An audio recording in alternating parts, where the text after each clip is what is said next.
श्री कृष्ण कह रहे हैं ये मैं क्यों पूछ रहा हूं, तो उसका प्रमाण दे रहे हैं। क्या प्रमाण दे रहे हैं? अयम ही परमो लाभो ग्रहेशु ग्रह मेदिना। ये अयम ही, ये ही घर में और गृहस्थ में रहने का सबसे बड़ा लाभ है। सबसे बड़ा लाभ क्या है? घर में और गृहस्थ में रहने का। अयम ही परमो लाभो ग्रहेशु ग्रह मेदिनाम।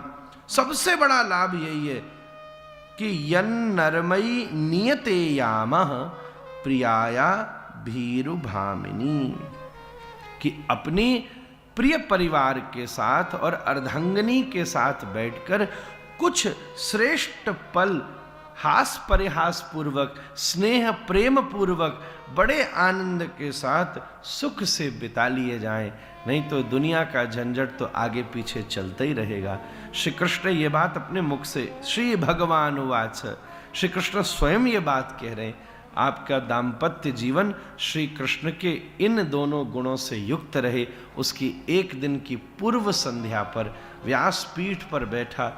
वैसे तो मैं अपना परिवार ही मानता हूँ, कई संदर्भों में बड़ा भी मानता हूँ, पर आचार्य परंपरा से एक प्रकार से शिष्य संबंध भी है। तो उस भावना से यही श्लोक और यही श्री कृष्ण का वचन आप दोनों को वैवाहिक वर्षगांठ के रूप में ये दास प्रदान करता है। ये स्नेह प्रियया भीरु भामिनी, प्रियया भीरु भामिनी। जो भामिनी है, जो भाम और भामिनी है, वो प्रियया भी रहे। यही तो सबसे बड़ी स्नेहाधिक्यता है। अतः ये दिव्य संवाद अवस्थित हुआ। भगवान की बिलक बिलक संतानों का जन्म हुआ है। ऐसा कहते हैं कि श्री कृष्ण की प्रत्येक पत्नी के गर्भ से 10-10 पुत्र जन्म हुए हैं। ये योग योगेश्वर है महाराज। किसी ने मुझसे कहा तुम्हारे भगवान इतने ब्याह करता है, इतने बालक करता है।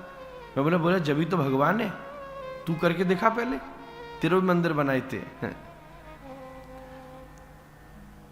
सभी एक दूसरे से खूब गुण में। रुक्मणी जी की एक कन्या भी है, ऐसा भी भागवत जी में लिखा है। सबके अनेक अनेक, क्योंकि जब ये नाड़ियां है ना, अष्टांग योग है। देखिए ये सब अष्टांग योग है, और अष्टांग योग का प्राथमिक विधान या प्राथमिक प्रभाव 10 इंद्रियों के ऊपर पड़ता है। यही 10 बालकों के स्वरूप है। इसको वैदांतिक योग के परिवेश में समझना पड़ेगा।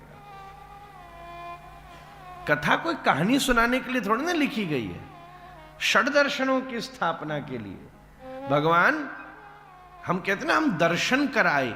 दर्शन कराए मतलब देखा है, इसका अर्थ ये नहीं है आप क्या देख कर आए। सांख्य से देख कर आए, कि वेदांत से देख कर आए, कि वैशेषिक से देख कर आए, कि मीमांसा से देख कर आए, कि योग से देख कर आए, कि न्याय से क्या देख कर आए। मीमांसिक इसी रामलला को अभिन्न दृष्टि से देखेगा, योगी अलग दृष्टि से देखेगा, मीमांसक अपना वैशेषिक दर्शन का विधान युक्त भिन्न दृष्टि से देखेगा। यही भगवान के दिव्य पारिवारिक विवाह का वर्णन हुआ। आपके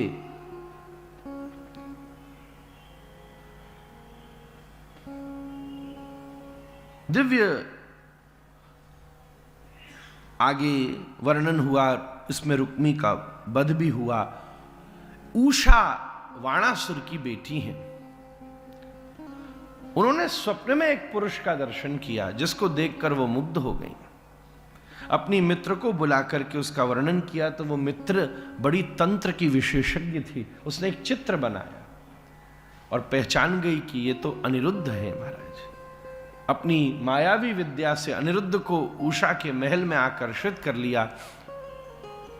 तब श्री कृष्ण और वाणासुर का बड़ा भारी युद्ध हुआ, जिसमें शिवज्वर और नारायणज्वर के बीच में युद्ध हुआ, और उसमें नारायणज्वर की जयती हुई। भगवान श्री कृष्ण अपने पुत्र पौत्र बालकों को मंगलोपदेश दे रहे थे। उस समय उन्होंने कर्म का विधान करने के लिए एक राजा नृग की कथा सुनाई। एक गिरगिट था जिसका चरण स्पर्श किया तो वो प्रकट हो गया। संवाद में बात निकल कर आई कौन है, तब उसकी कथा सुनाई गई।